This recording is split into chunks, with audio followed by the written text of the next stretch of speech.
오래전에 나온 책 가운데 헤널드 쿠시너라고 하는 사람이 쓴 책 제목 왜 선한 사람에게 나쁜 일이 생기는가라고 하는 책이 있습니다.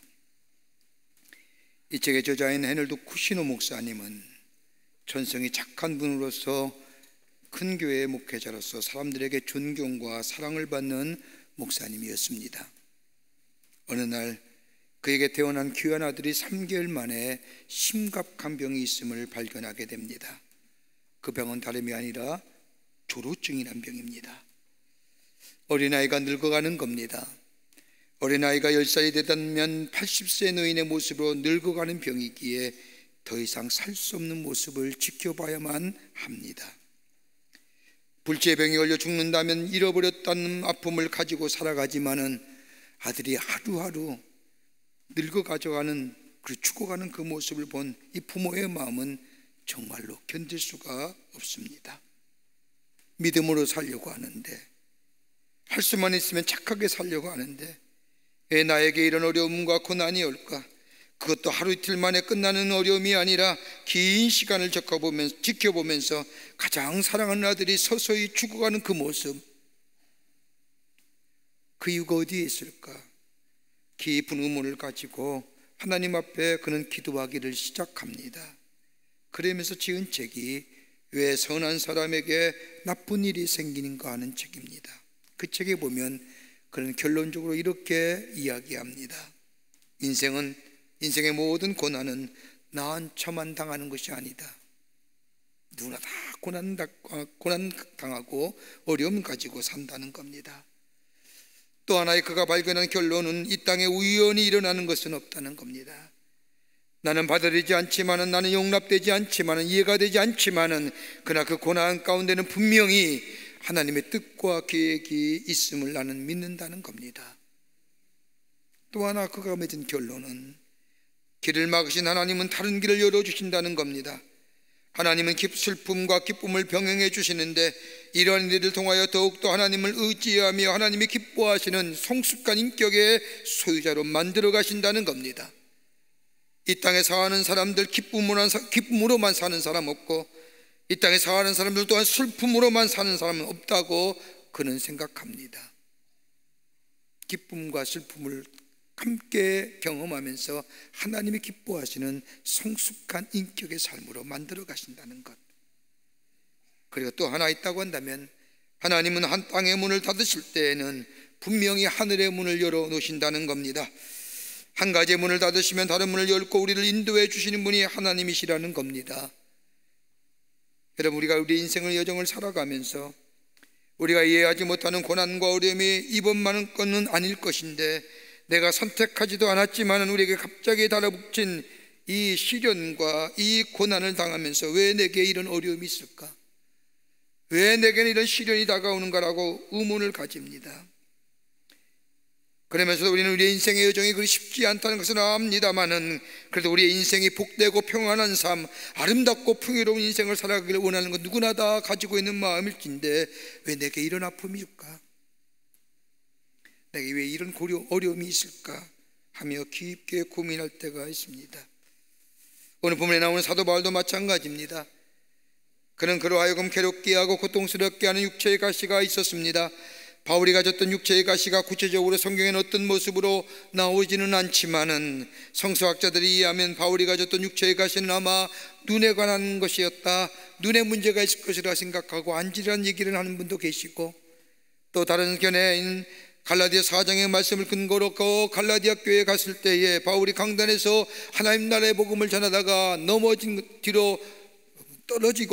것을 발견한 거 보면서 아마 바울에게 몸에는 간질이란 질병을 가지고 있었지 않았을까라고 이야기하는 분들도 계십니다.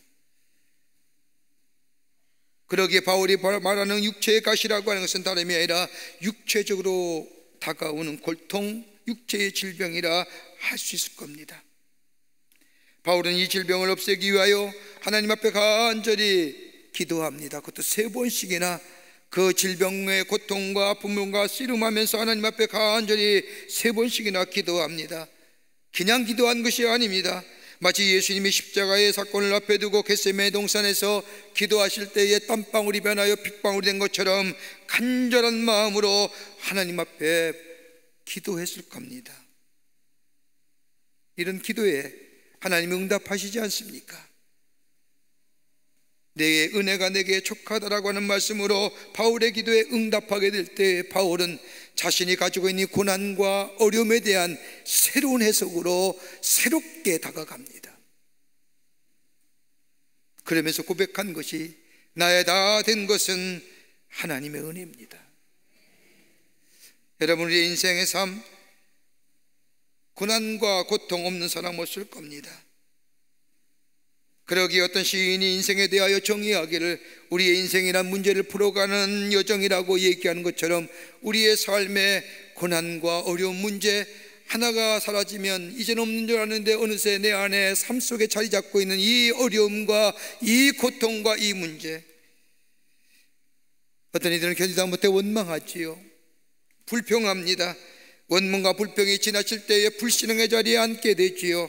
그런데 바울은 그 고난과 어려움을 어떻게 해석하고 어떻게 은혜로 받아들였을까요? 오늘 이 바울의 귀한 모습을 통하여 우리에게 귀한 영적인 도전과 또 영적 교훈을 얻게 됩니다.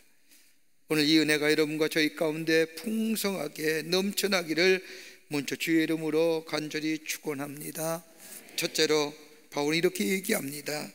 고난과 어려움은 나로 하여금 하나님 앞에 더 가까이 가게끔 하는 기회가 되었다는 겁니다. 하나님을 더 가까이 할 수 있는 기회라는 겁니다. 오늘 12장 8절의 말씀을 보십시오. 바울이 고백하기를 이것이 내게서 떠나기 위하여 내가 3번 주께 간구하였더니 라고 얘기합니다. 여기서 말은 3번이라는 말은 횟수보다도 3번이라는 것은 히브리 민족에게 있어서의 완전수를 뜻합니다. 정말로 바울이 하나님께 간절한 마음으로 3번이나 기도했던 것은 이 고난이, 이 어려움이 내게서 정말로 떠나가기를 간절한 마음으로 기도했다는 겁니다. 생명 걸고 기도했다는 겁니다. 그냥 입술의 기도가 아닙니다. 여러분, 우리가 잘 알다시피 바울은 기도의 사람이었습니다. 소아시로 복음을 전하기 위하여 모든 것을 준비하고 그리고 떠나가기 며칠 전 기도하던 중에 마게도냐 사람이 손을 흔들면서 우리를 와서 도우라고 하는 환상을 보고 그동안 준비했던 것을 다 내려놓고 그리고 저 마게도냐가 복음을 전했던 기도의 사람입니다. 바울이 처음으로 예수를 만났을 때에, 부활의 주님을 만났을 때에 빛난 광채를 인하여 눈이 멀어져 다메섹 성 안에 있는 저 선지자인 아나니아로 찾아가 기도받을 때에 눈에 비늘 같은 것이 떨어지면서 보게 되었다고 하는 말씀처럼 기도에 놀라운 체험이 있던 사람 또한 바울입니다. 그가 하나님 나라의 복음을 전하면서 기도할 때에 기도를 통하여 병든 사람이 나음을 입었고 죽은 사람이 살아날 뿐만 아니라 절망 가운데 있는 사람이 소망을 잊고 힘있게 살아났던 것을 보았고 체험했던 사람, 이 놀라운 경험, 능력을 가진 사람이 바울입니다. 그러게 바울은 데살로니가전서 5장 17절 말씀에 쉬지 말라 기도하라고 하신 이 말씀은 다름이 아니라 자신의 삶이 어려움이 있거나 역경이 있거나 어려움이 힘든 일이 있을 때마다 간절한 마음으로 하나님 앞에 나아가 기도의 자리에 있을 때에 기도를 인하여 하나님의 놀라운 은혜를 경험하며 하나님 앞에 더 나아갈 수 있었던 사람이기에 바울은 기도하라는 겁니다. 그러게 육체의 자신의 질병이 찔가신 위하여 하나님 앞에 간절한 마음으로 기도했다는 겁니다.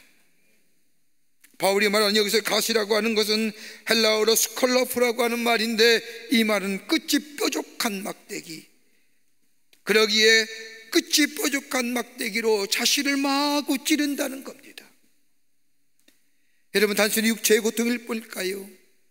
육체의 질병을 인하여 마음의 상심, 영혼의 상함이 어떻습니까? 여러분, 육체의 질병을 앓을 때 육체의 질병만 않습니까? 우리의 마음은 아프지 않습니까? 바울이 그랬다는 겁니다. 육체의 질병뿐 아니라 그 질병을 인하여 자신의 마음속에, 자신의 영적인 삶 속에 얼마나 힘이 들고 고통스러웠는지요. 하나님의 말씀을 전할 때마다 사람들에게 조롱받지 않습니까? 너나 잘해라, 너 하나 기도하여 하나님 앞에 네 질병 하나 고침을 받지 못한 사람이 어떻게 다른 사람을 향하여 얘기하며 하나님 나라의 복음을 전하나, 너만 저 구원받아라, 그런 얘기 안 들었을까요? 하나님 앞에 무엇을 잘못했기에 그렇게 기도했음에도 불구하고 응답받지 못하느냐? 사람들로부터 조롱거리, 그게 더 시선이, 그게 더 고통스러웠을 겁니다. 그러게 하나님 앞에 절박한 마음 가지고 기도하는 겁니다. 이 절박한 기도 속에 하나님 응답하시지요. 그 응답 속에 바울이 깨달은 거 있습니다. 비록 질병에서 나음을 입은 아니지만은 하나님께로 받은 응답은 다름이 아니라 이 육체의 가시로 인하여 나에게 이런 고난과 어려움은 계속 머물러 있지만은 이 고통 이후에 대하여 하나님께로부터 응답받았다는 겁니다. 그러기에 이 기도 속에서 이 고통과 고난을 이길 수 있는 능력과 지혜를 함께 받게 되었다고 고백합니다. 여러분, 리차드 니버라고 하는 미국의 신학자가 이런 기도하죠. 우리가 잘 아는 기도의 내용입니다. 하나님, 우리가 바꿔야 할 수 없는 것은 담대히 수용할 수 있는 은총을 내려주시고요, 우리가 바꿔야 할 것은 바꿀 수 있는 용기를 주시고, 어떤 것을 바꿀 수 있는 것인지 아니면 변화시킬 수 없는 것인지를 분별할 수 있는 지혜를 주시옵소서라고 기도한 것처럼, 바울은 자신이 겪는 육체로 가시로 인한 어려움과 고난, 자신의 삶 속에 지속적으로 머물러 있어야 할 이유와 그리고 이 고통과 아픔이 나로 인하여 하나님의 은혜와 하나님의 인도하심 속에서 이겨낼 능력은 다름이 아니라 기도를 통하여 공급받았다고 고백합니다. 사랑하는 여러분, 우리 하나님의 자녀이지요. 하나님의 자녀이기 때문에 고난과 어려움이 우리의 피해갈 것이라고 생각하지 않습니다.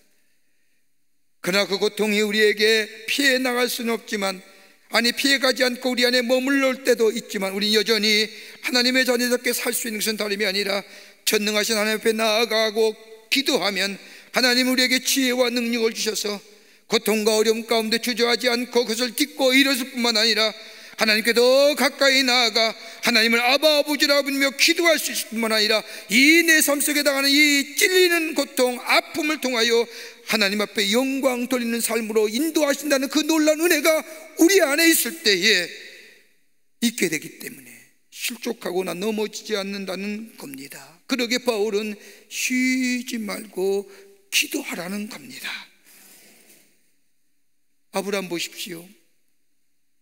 그가 갈 바를 알지 못하는 인생의 여정이지만, 어디에 가야 할지 모르고 어디가 자신의 삶의 종착점이 모르지만은 그는 아침에 일어나 천막을 걷고 인생의 여정의 길을 걸어갈 때 시작은 뭐예요? 기도였어요. 하나님, 내가 오늘 어디로 갈지 모릅니다. 주님 인도하여 주시옵소서. 하루의 인생의 여정을 마친 후에 그가 마지막으로 천막을 치고 했던 것도 기도입니다. 하나님, 오늘 내 삶을 인도해 주심에 감사합니다. 나의 걸음을, 나의 여정을 지켜주시는 것에 대하여 감사합니다. 이런 기도가 그 아브라함의 삶 속에 있을 때 하나님은 그에게 약속하신 것을 이루어 주실 뿐만 아니라 열방의 축복으로, 열방의 조상으로, 축복의 조상으로 삼으셨던 것을 보게 됩니다. 기도하라는 거예요. 하나님께 더 가까이 나아가는 기회로 삼으라는 겁니다. 그럴 때에 그 어려움과 그 고통과 육체의 가시라 할지라도 그것을 이길 수 있는 힘, 이길 수 있는 능력, 이길 수 있는 지혜를 하나님 우리에게 허락하여 주신다는 겁니다.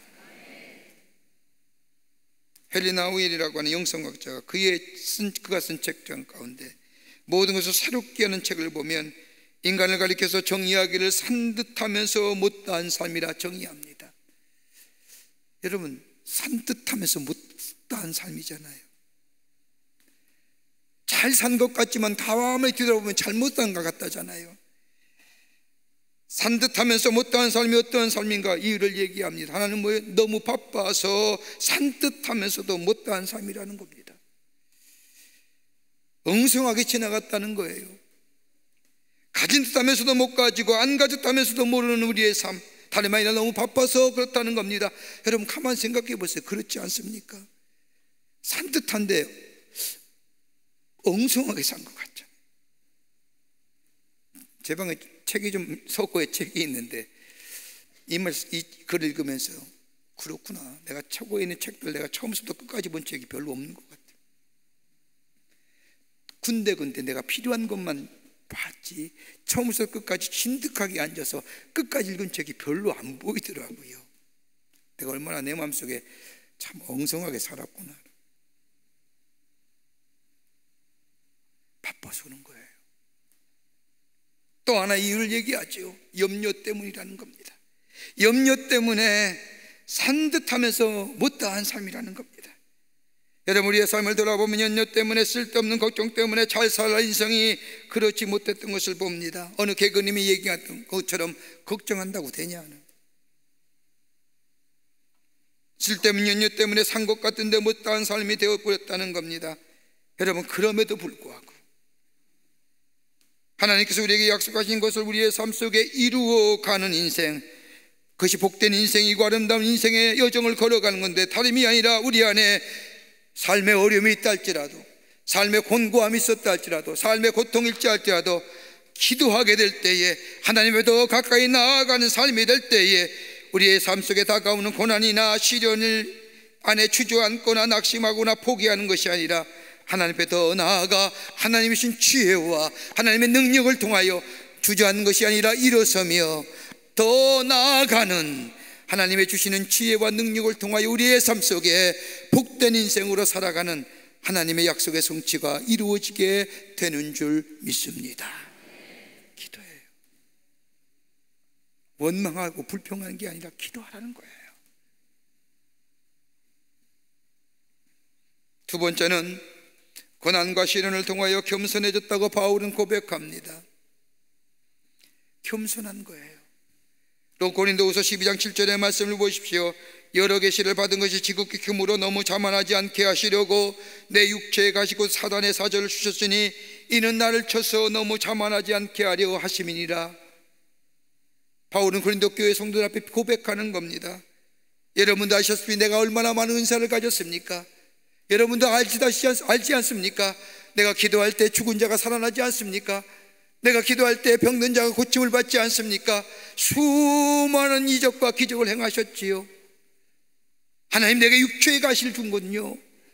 이 은사 내 안에 너무 많으면 혹시 내가 하나님을 모른다 하고 하나님을 잊어버린다 하여 하나님의 능력 가운데 산 내가 하나님을 잊어버리고 내가 높아질까봐, 내가 하나님보다 높아지는 존재가 될까봐 하나님 나를 하여금 이 육체의 가시를 통하여 하나님이 나와 함께 하심이, 하나님이 나의 하나님 되심이, 하나님이 나와 함께 동행하시고 나와 함께 인도하심이 있느냐는 이 믿음의 고백이 내 안에 있기에, 다른 말로 말하면 나를 낮추시기 위하여 겸손케 하시기 위해서 이 육체의 가시 주셨다는 거예요. 아픔과 고난에 대한 새로운 해석이잖아요. 우리는 고난과 아픔 그리고 문제가 있으면 우리 입에서 쉽게 나온 것이 있다고 한다면 원망과 불평입니다. 원망과 불평이 상승하면 불신앙이 되지요. 불신앙의 자리에 서게 됩니다. 바울 자신이 가지고 있는 육체의 가시를 새롭게 해석하는 데는 내가 가지고 있는 이 육체의 가시로 다름 아닌 나를 겸손케 하고 나를 낮아지게 하며 더욱더 하나님을 의지하게 되며 나의 삶을 좀 더 복되고 더 귀하게 사용하시길 원한 하나님의 뜻이라고 해석하는 겁니다.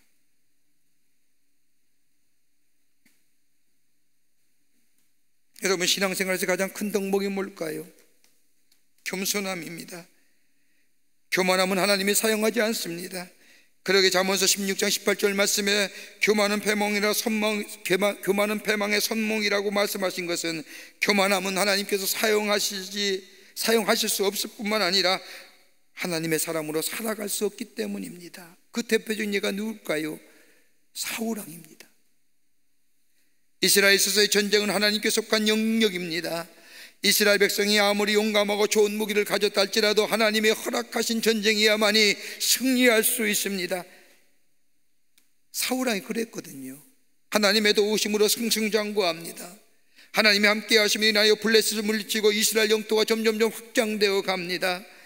그런데 이 사실을 안 사울은 전쟁에 승리할 때마다 하나님 앞에 제단을 쌓고 감사합니다. 그런데 시일이 지난 후에 전쟁의 승리가 지속되자 사울은 마치 자신의 능력으로 승리한 것처럼 하나님의 말씀에 불순종하기 시작합니다. 그러면서 세워진 게 뭐예요? 자신의 기념비입니다. 여러분, 자신의 기념비는요, 내가 세우는 거 아니에요. 남들이 세워줘야지 되는 거예요. 자신을 위한 기념비는요, 죽어서 세우는 거예요. 산 사람이 세우는 것은 일찍 죽으라는 거예요. 하나님의 영이 거두어 가잖아요. 사울에게서 하나님의 영을 거두어 가자 사울이 어디 내려가요? 신접한 여인에게 내려가 머리를 조아리며 내 미래가 어떻게 되겠냐고 묻지 않습니까? 이렇게 얘기하면 잘 이해가 안 될 것 같아서 목사가 무당에게 내려가서 엎드려 절하면서 내 미래가 어떻게 될 겁니까? 이 얘기하는 거예요.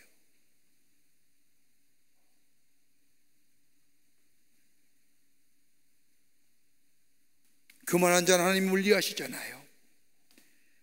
바울은 보통 사람의 체험할 수 없는 놀랍고도 신비한 일들을 경험했지 않습니까? 환상과 계시를 보았고요, 주의 음성을 들었고요, 그보다 더 놀라운 일은 저 사람이 상상할 수 없는 저 3층 세계에 가서 천국의 상황들을 보았어요. 여러분, 교만할 만 하잖아요. 남들이 하지 못한 영적 체험했잖아요.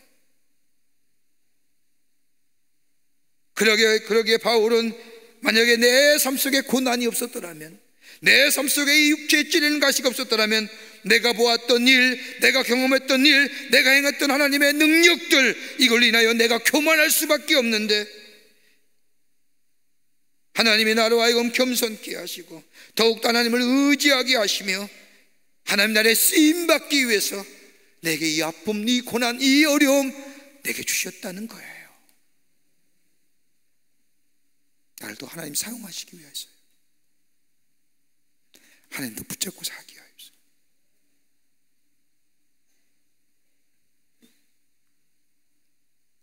여러분, 교만은 모든 죄악의 시작입니다. 역사가인 토인비가 얘기하기를, 그의 책인 역사 연구란 책에서 이야기하기를, 그리스건 로마건 다 수천 년 수백 년의 영광을 누릴 줄 알았는데 그 잘 나가던 나라들이 하루아침에 무너지는 것은 그 무너짐의 역사를 자세히 연구해 보니 천재지변이나 아니고 외부의 침략도 아니고 교만과 안일함 때문이었다. 교만과 안일함 때문에 결국 나라도 망하고 개인도 망하고 인간도 하나님의 사람도 무너지더라. 토인비는 이걸 간파했다는 거예요. 하나님은 고난과 시련을 통하여 겸손하게 만드십니다.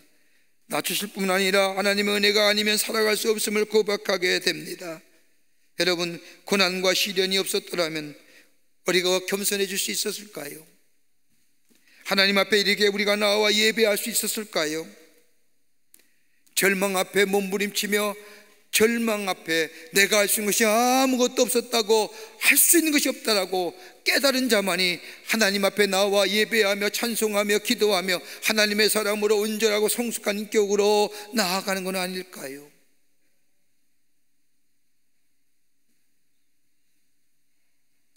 여기까지 살아온 건 내 힘이 아니라는 겁니다. 하나님의 은혜였습니다. 하나님의 도우심이 아니었다면 할 수 없었던 우리의 삶, 그 믿음과 하나님 앞에 낮아지는 겸손의 고백이 있게 될 때에 은혜의 시간이 우리를 더 은혜 안에 거하게 하고, 그리고 하나님의 사람으로 온전하고도 귀하게 쓰임받는 놀라운 은혜가 있음을 안 바울은 고난과 어려움이 오더라도 겸허하게 낮추시는 하나님의 은혜, 하나님의 뜻이라 바라보았던 것입니다. 그러기에 바울이 12장 9절 말씀에 이렇게 고백하지 않습니까? 나에게 이르시기를 내 은혜가 내게 족하다, 이는 내 능력이 약한 데서 온전하여짐이라 하신지라. 교만한 마음에는 하나님의 은혜에 대한 감사의 고백이 없습니다. 모든 것이 자신의 의지와 노력으로 이루어졌다고 믿기에 자신에 대한 긍지가 있습니다. 이 긍지가 교만함으로 이루어지게 됩니다. 그때는 하나님이 사용하지 않습니다.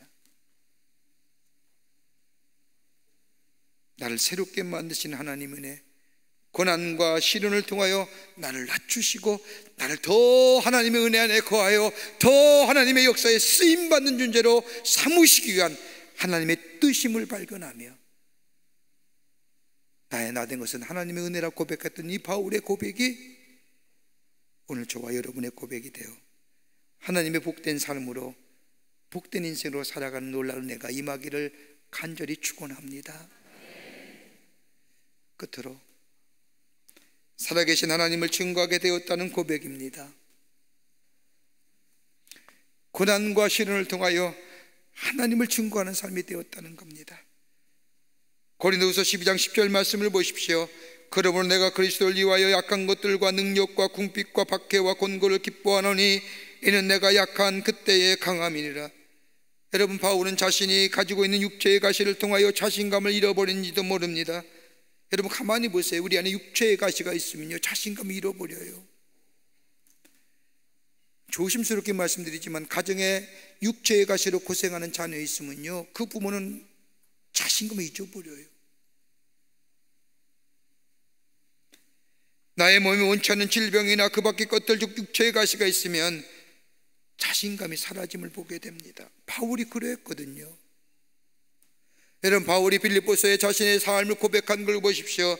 나는 저 공부하기를 가발의 문화의 상이었고 로마의 시민권자였고 율법의 대가였고 특별한 신분의 소유자였고 자신에 대하여 이렇게 얘기했던 이 바울, 얼마든지 자신이 가지고 있는 것들로 자신을 자랑할 수 있었으나 자신이 가지고 있는 육체의 가시로 그렇지 못하잖아요.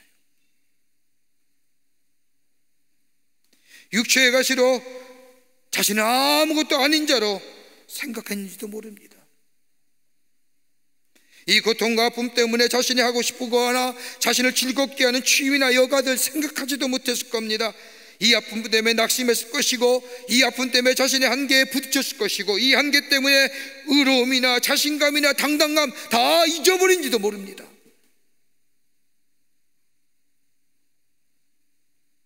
그러기에 바울이 육체의 가시로 인하여 하나님을, 자신이 가졌던 이 한계를 알았기에 하나님을 더 많이 의지했습니다. 하나님을 더 많이 불렀습니다. 하나님 앞에 더 한 걸음 한 걸음 나아갈 수 있었다는 겁니다.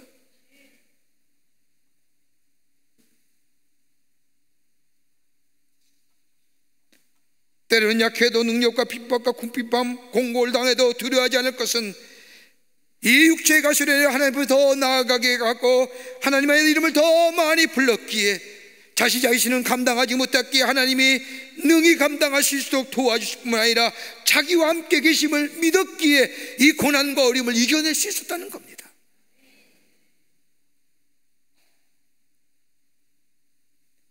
자기가 드러난 것이 아니라 자기를 통해 역사하신 하나님이 내 삶을 통해 드러나게 된 것은 나의 연약함 때문에, 나의 아픔 때문에 하나님을 의지하게 되었고, 하나님 내 삶을 인도해 가신 것을 사람들에게 더 많이 증거할 수 있는 기회가 되었다는 고백입니다. 쟤 왜 그래? 어떻게 제가 이뤄낼 수 있었어? 쟤는 어떻게 저렇게 힘있게 살아? 왜요?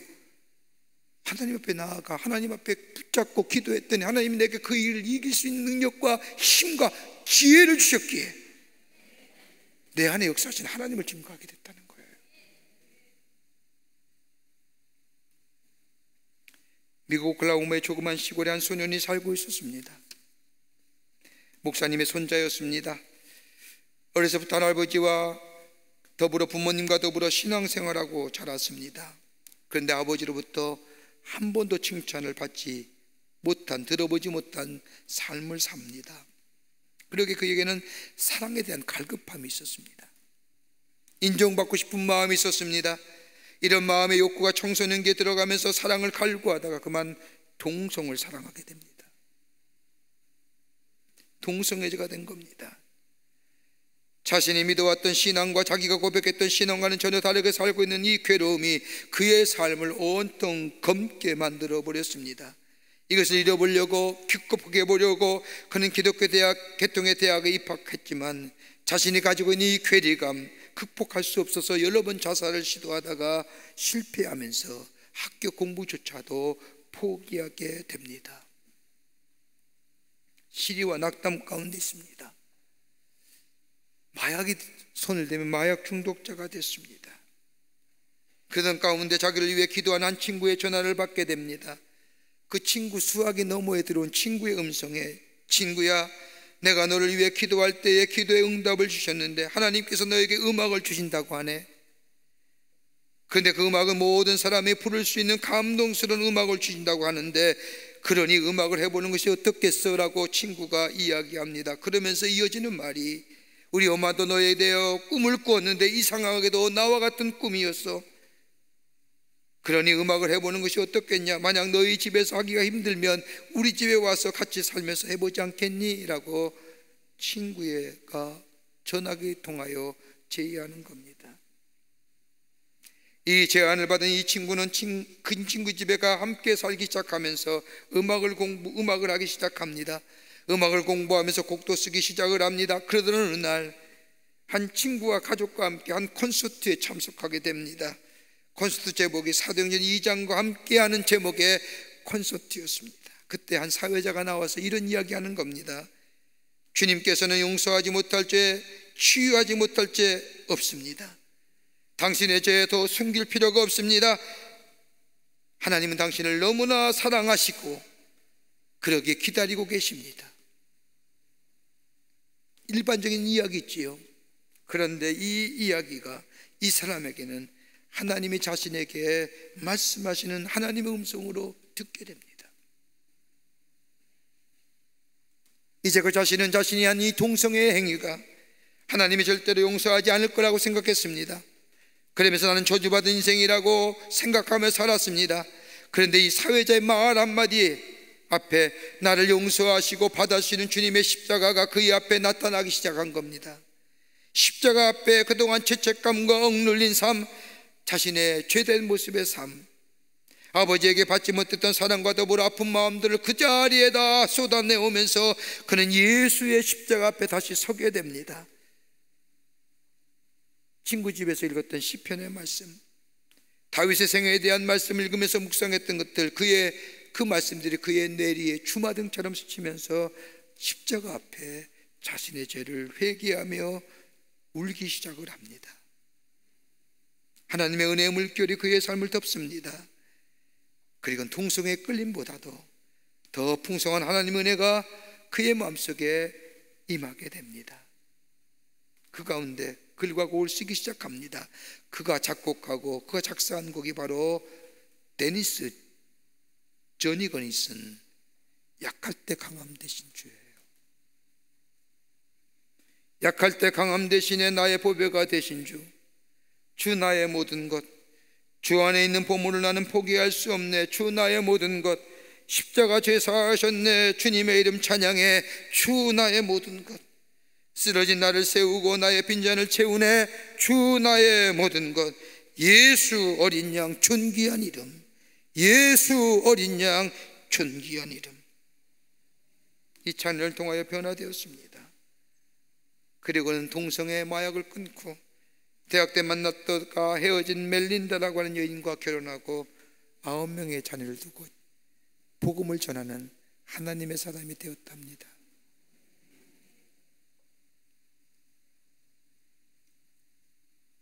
여러분, 고난과 고통은요 우리의 삶을 불행으로 만들어요.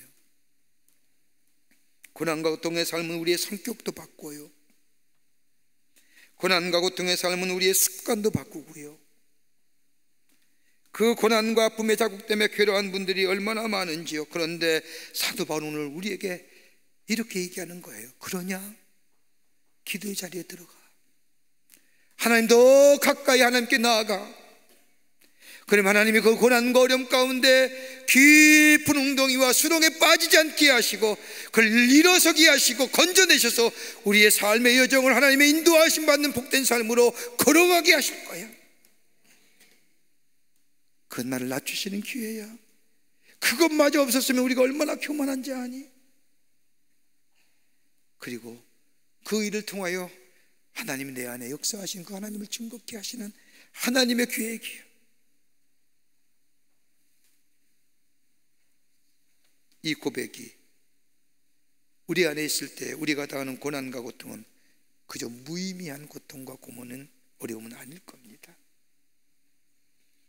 하나님 앞에 기도의 자리에 나가 주의 손 붙잡고 고난과 어려움을 극복하고 하나님이시는 놀라운 은혜와 역사를 경험하며 증거하는 하나님의 살아계심을 증거하는 여러분과 저 되시기를 주의 이름으로 축원합니다. 하나님 감사합니다. 저희들 주께서 사랑해 주시고 하나님의 자녀 삼으심에 감사합니다. 하나님, 우리가 당하는 어려움과 우리 가운데 있는 고난과 고통, 원망과 불평하고 불신앙의 자리에 서는 것이 아니라 더 하나님 앞에 가까이 나아가는 기회로 삼고 주의 베푸신 은혜의 자리 안에 거하는 자들 되게 하여 주시고 더 겸손하게 하나님 앞에 쓰임받는 인생으로 새롭게 변화되는 역사가 있게 도와주시며 하나님의 살아계심을 증거하며 하나님의 영광을 드러내는 저희들의 삶이 되어줄 수 있도록 도우시고 인도하여 주시옵소서. 성령이 도우실 줄 믿으며 예수님의 이름으로 기도하옵나이다. 아멘.